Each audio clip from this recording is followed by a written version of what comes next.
Hello and welcome to the LinkedIn Couch. My name is Reg and I'm Jo. And on this week's episode, we're talking about notifications on LinkedIn. we are, because we spoke about notifications last week and how it caused me a few problems.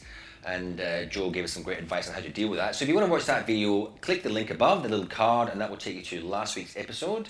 But before we go into this week's episode, I want you to click on the button, or click on the cushion, as we say in LinkedIn Couch, isn't it? Down click there. on the cushion to subscribe.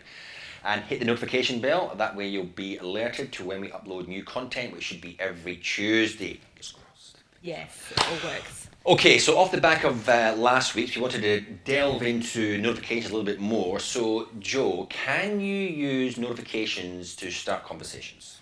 Absolutely, and that's the primary reason for some of the notifications, I believe.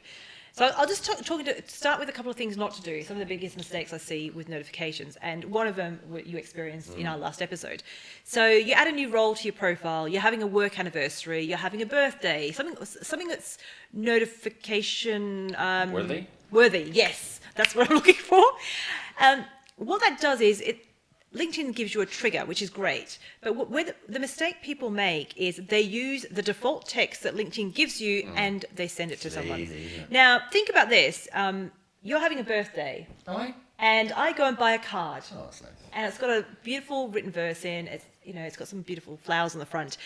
And I send it to you. Oh. But everybody else in your network, you've got 100 people in your network, 200 people, whatever, they all send you the same card with the same verse, and they haven't bothered to write in it. Is it okay to cry? Yeah, I mean, it's not. So, intention is they've thought of you, they've sent you something awesome, but they haven't personalized it. No. So, that's the biggest mistake I see with notifications. Using the default text in LinkedIn and default text on LinkedIn anywhere, it's placeholder text for you to say something personable. Now, with notifications, you don't have to say congratulations to every man and his dog in your network. It's a conversation starter. So if I want to build a relationship with Reg, he's a potential client, someone I want to work with, partner with, whatever it is, that trigger, your birthday coming up, or the new role, or the anniversary, how can I use that to start a conversation? I might say, hi Reg, wow, 5 years working at blah, blah, blah, time's gone fast. What have you, do you want to catch up for coffee? Something like that, something snappy and conversational. Otherwise, you're flooding someone's inbox with the same message, and then you're not standing out. Yeah, so that's what I was going to say. Where's the desire to actually connect with that person? Yeah, absolutely. I've had a few scenarios where, running out of time very quickly, I've looked on someone's profile, and I don't know them, but I'm trying to do a bit of research. I should have gone anonymous, admittedly, but I forgot. And then they've responded by wanting to connect with me with the standard message. Yes. And that's not the way to build the best relationship. It's, I don't judge anybody because LinkedIn make it easy for you to be lazy or easy for you to follow a process. Or you might not understand that you can customize it, firstly. But use it as an opportunity. Use it as a trigger to start a conversation because relationships are built on conversation. That's true. Now, notifications, there are a few others to think about, but they're the main ones. Other things are where people have actually interacted with you, where they've liked or commented on your content or something like that. So that's easy.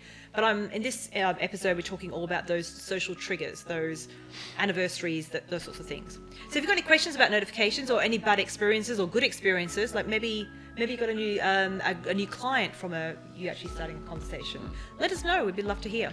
We'd love to hear any of your stories, either success or failures within LinkedIn, whether you've got a new client, whether you've got a new job. If you have any questions, anything to do with LinkedIn, we're here to help you. So thanks for watching. I kind of remind you to subscribe, and you can watch last week's episode. There'll be a link at the end of the video, or you can click up here. Thanks for watching. I'll see you next week. See you then. That's all right. Maybe don't say we're running out of time because maybe just go.